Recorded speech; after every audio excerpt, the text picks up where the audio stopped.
savings, no trust fund, no final salary pension? Don't be despondent, just deploy your powers of invention. First, find a clip of a YouTube choir. Sing along to the Messiah. Take an online tutorial daily. Learn a few chords on the ukulele. Spanish and German, a smattering of these, and some conversational Japanese. Don't get ideas above your station. Content yourself with simulation. So, tune into Google Earth. Go to Delhi, then to Perth, Phuket, Tromso, Marrakesh, New Orleans and Budapest. For each place, try a national dish.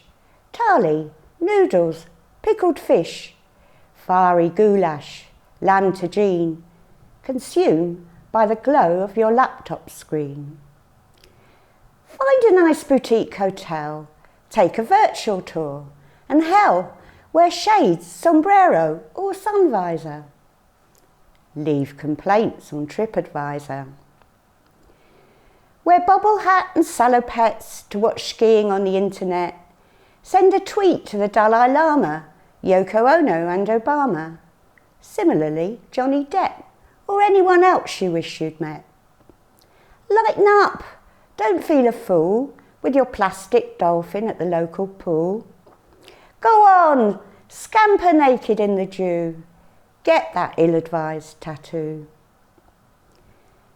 Some strategies must be employed to plug this existential void, but if you find yourself depressed, egocentric, self-obsessed, if you suspect it's all a sham, a convoluted marketing scam, if you find it hard to coexist with all the thrills you think you'll miss, that you might not drive a racing car, or party at the Mardi Gras, swim in the Sargasso Sea, or get to know a chimpanzee, hike the Appalachian Trail, or help to save the humpback whale, play the tuba in a band, or visit mosques in Samarkand.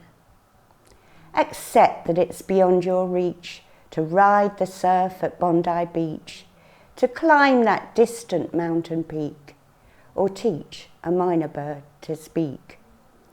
And stop this morbid quest, desist, and please, destroy this bucket list.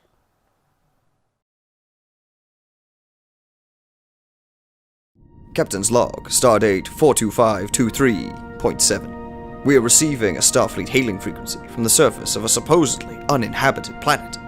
Hopefully, this message will tell us more. For me, Star Trek stands for hope. The hope that humanity can grow beyond its petty squabbles and boldly go where no one has gone before. I'm mostly going to be talking about The Next Generation because I feel philosophically and in terms of production value it's a better show, but you probably don't know. I like Discovery though. Discovery's good. Star Trek shows us what we can be when we grow up. Intrepid space explorers, yes, and a race that is above greed, above prejudice. A simple creed that all life is valuable and extraordinary, that this universe is filled with philosophies, and it is possible for them all to coexist in peace and to learn and benefit from each other, with the exception of maybe the Borg, the Romulans, the Dominion, Klingons most of the time, Species 8472. And it sounds so simple. There's no religion, no money. Everybody works to better themselves and humanity. Your achievements are based on your abilities and not who you are or where you came from. And yes, you can say this is all a fantasy. But so far, Star Trek has predicted mobile phones, touchscreen technology, video calling, and NASA now has a very elementary tricorder. So perhaps a socialist utopia is not so far out of reach.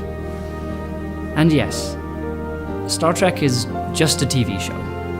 But the Bible is just a book, and Hamlet just a play. Format is irrelevant when you have something important to say. For me, Star Trek stands for hope. Sometimes life on this small blue-green planet can feel claustrophobic, that our troubles will send us down a road towards the undiscovered country from which there is no voyage home.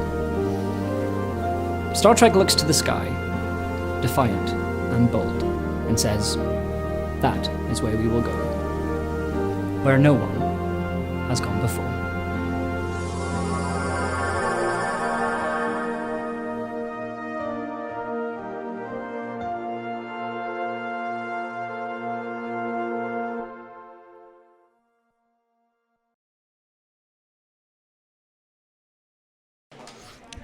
Thanks, guys.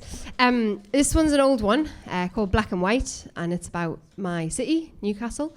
Because there's a lass in the toilet who was like, why didn't you learn your last one? So I've learned this one. Come on, time.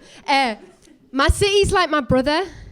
A bit shit, but my shit. You can't knock it. It's mine. It's ours. And I love it when I'm away. My heart soars pulling over the bridges. Severn, Baltic, Knopfler in my ears. I think, what you stay away for? Then I'm reminded of Geordie Shore. Same shit, different day. Worn out phrases, few changes, stagnating, and that living for the weekend mentality constantly. But I've got northern soul. It's my roots into the ground when my head's in danger of being cloudy, or up my arse, as my dad likes to tell me. It's hard lads with soft hearts, thick skin and thin coats, kindness without motives, it's in my guts. It's community. It's everyone knows your family. It's the drug dealer that gives his profit to charity.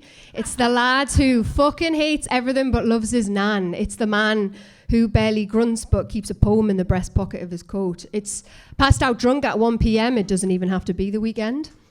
It's not slick, it's charmingly naff. It's 60-year-old Debbie in a flamenco dress taking Zumba, not a 23-year-old West End wonder in Sweaty Betty. Up there, Sweaty Betty is the actual woman at the front of the class giving it all that.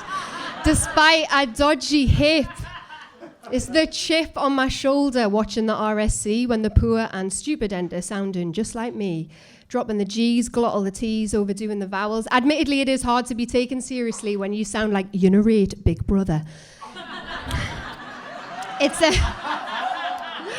a radar when you sense another one of you. It's pure warmth pulsing through the streets like blood to the heart. It's alive. It's all my pride and all my shame. It's more leave than remain. Constantly listing successes from there to prove we're not all drinking ourselves into the grave, that we're not all Daniel Blake. It's just a place, I know, but it's so strong I can't take it off. It's the fire in my veins, the filth in my mouth. It's cast my bones. It travels with me wherever I go, even when I haven't bought a seat, bloody sneak. And if they heard me chatting like this, they'd give us a swift backhand, because it's not something you write a poem about. It's accidental sentimentality. It's salt of the earth, the working man. It's raw spirit and uncouth charm. It's me dad and it's me mum. Thank you very much.